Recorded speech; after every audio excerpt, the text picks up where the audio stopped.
Young and Restless early spoilers October 20th to 24th. Sally fights back in Nick's raging fury.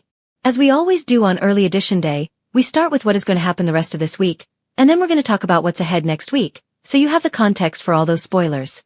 Young and the Restless. Claire Grace Newman rejects Kyle Abbott's apology in emotional showdown. Kyle Abbott, Michael Mealer, heads to Los Angeles to win back Claire Grace Newman, Haley Aaron. He shows up at her hotel with flowers, smiling, but she's not happy to see him.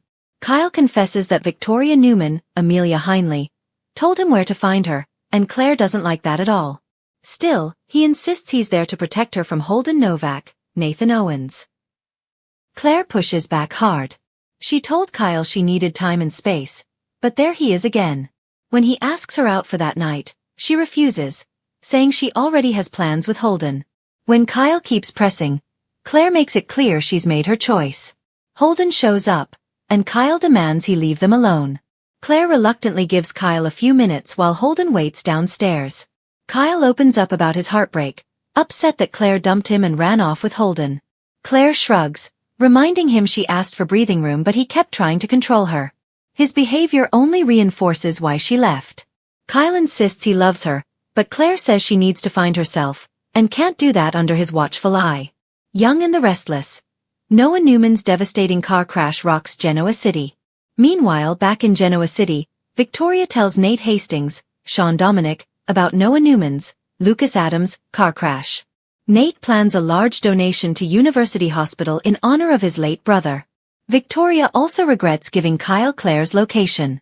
Back in LA, Sharon Newman, Sharon Case, tells Nick their son Noah suffered serious injuries, facial and skull damage.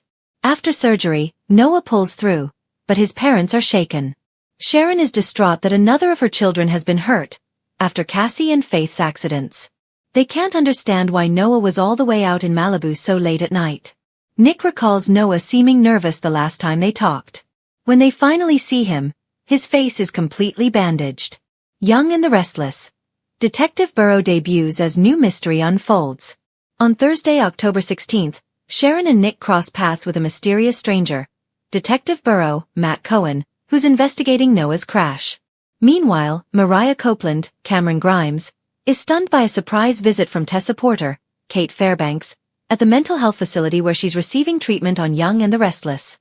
Nikki Newman, Melody Thomas Scott, decides to handle matters personally and confronts Kane Ashby, Billy Flynn, about his dangerous AI project.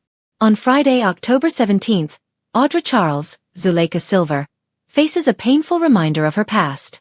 It could involve Nate, Amy Lewis, Valerie Pettiford, or even Holden. At the same time, Nick continues digging for the truth behind Noah's crash, while Jack Abbott, Peter Bergman, tries to mend fences with Billy Abbott, Jason Thompson. Young and the Restless. Kane's AI threat and Kyle Abbott's anger boil over. For the week of October 20th through the 24th, Kyle returns home from LA and lashes out at Audra, blaming her for everything, including Claire's exit with Holden. Meanwhile, Victor Newman, Eric Braden, Adam Newman, Mark Grossman, and Chelsea Lawson Newman, Melissa Claire Egan, believe they've cornered Kane, but his alliance with Phyllis Summers, Michelle Stafford, could turn deadly if provoked. Billy struggles as Jill Abbott, Jess Walton, departs Genoa City for treatment in London. He's frustrated by her constant favoritism toward Kane and her influence over Abbottcom's funding. We'll also see tension between Sienna Bacall, Tamara Braun, and Holden as past secrets threaten to surface. Nick remains focused on uncovering who targeted Noah, teaming up with Detective Burrow to get to the truth. Young and the Restless. Claire Grace Newman's final goodbye to Kyle Abbott. Though Claire isn't cruel, she firmly rejects Kyle's pleas. He lingers in LA hoping she'll change her mind, but Claire may need to tell him bluntly to leave town. Kyle's insistence on control may be the final straw for her. For now, she's moving on, with Holden, and never sleeps, especially when heartbreak and betrayal ignite its core. In this week's Young and the Restless early edition, Sally Spectra's fire burns hotter than ever, and Nick Newman's temper reaches explosive new heights. After months of emotional turmoil, misunderstandings, and secrets that just won't stay buried, Sally decides she's done being the victim. This time, she's fighting back, and her fury will change everything. Sally's breaking point. For weeks, Sally has felt pushed to the edge, cornered between the past she can't forget and the future she's trying to build. The loss of her baby still lingers in every quiet moment, and though she's tried to bury that grief beneath her work at Newman Media, it keeps clawing its way back to the surface. Nick, meanwhile, has been distant. His patience worn thin by his family's constant meddling and Sally's reluctance to open up fully. What started as small arguments over late nights and secrecy has now spiraled into emotional warfare. The tension finally snaps one stormy night at Crimson Lights.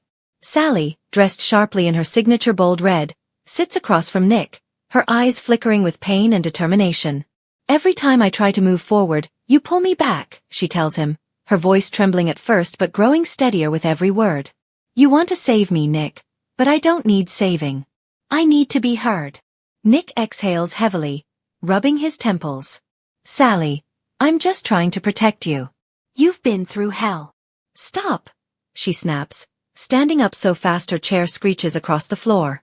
"You don't get to decide what I can handle. You're not my savior. You're not my keeper." Her eyes glisten, not from weakness, but from strength reclaimed. The other patrons glance over, sensing the raw emotion cutting through the air.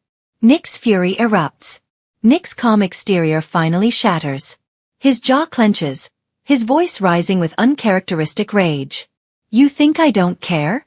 I've watched you shut me out over and over again. I was there when you fell apart, Sally. I held you together. Then why do you keep holding me down?" she fires back. "You say it's love, but it feels like control." The silence between them is deafening. For a moment, they just stand there. Two people who once found comfort in each other's chaos, now burning in the fallout of what they built. Nick's anger doesn't fade after he storms out of Crimson Lights. He drives straight to Newman Enterprises, unable to contain the fury bubbling beneath his calm businessman facade. When Victor and Adam cross his path, his restraint crumbles completely. Victor eyes him with quiet calculation. "Something you want to get off your chest, son?" Nick's voice shakes with emotion. "Yeah, I'm done being the family referee. I'm done pretending we're not all tearing each other apart. And I'm especially done being judged for who I love." Adam, of course, can't resist twisting the knife. "Oh, you mean Sally?" he smirks. "Funny, considering you never could decide if she was your future or just another Newman fling." That's when Nick snaps. He lunges toward Adam, grabbing his brother by the collar. The security guards hesitate, unsure if they should step in as Victor barks Nick's name in that booming, authoritarian tone. But Nick doesn't throw a punch. Not this time. He just looks Adam dead in the eye and says, "You don't get to talk about her like that ever again." Then he storms out, leaving chaos in his wake. Sally's counterattack. While Nick's rage simmers, Sally takes a different route. One that surprises everyone. Instead of retreating into heartbreak, she channels her fury into her work. She launches a new design project at Newman Media. A bold, unapologetic campaign titled Reclaim the Fire. It's more than fashion. It's personal. The designs reflect her journey from self-doubt to self-empowerment, and she pours every ounce of her pain and resilience into them. The campaign immediately grabs attention across the industry. Even Victor can't deny its brilliance. When Chloe warns her that the campaign might look like a public jab at Nick, Sally doesn't flinch. "Good," she says coldly. "Let them see I'm not someone to underestimate." But despite her bravado, when she's alone, the vulnerability seeps through. She scrolls through her phone, hovering over Nick's contact, her thumb trembling just above the screen. Memories flood her mind. The way he held her hand in the hospital, his quiet promises that everything would be okay. Then she locks her phone and exhales. "Not this time," she whispers. "He'll come to me when he's ready." Nick's reckoning. At Society, Nick drowns his emotions in whiskey. Chance Chancellor, sitting a few stools down, notices his old friend's turmoil and slides over. "You look like a man who's about to make a mistake," Chance says softly. Nick chuckles bitterly. "You ever love someone so much it makes you angry?" Chance nods. "Yeah. But if you're angry, maybe it's not them you're mad at. Maybe it's what you lost in the process." The words hit Nick harder than any punch. He realizes that his anger isn't about Sally's independence. It's about his fear. Fear of losing her the way he's lost so many before. Fear that his family's chaos will always poison what he tries to build. He stands up, tossing a few bills on the counter. Maybe it's time I stop running from the fire, he mutters.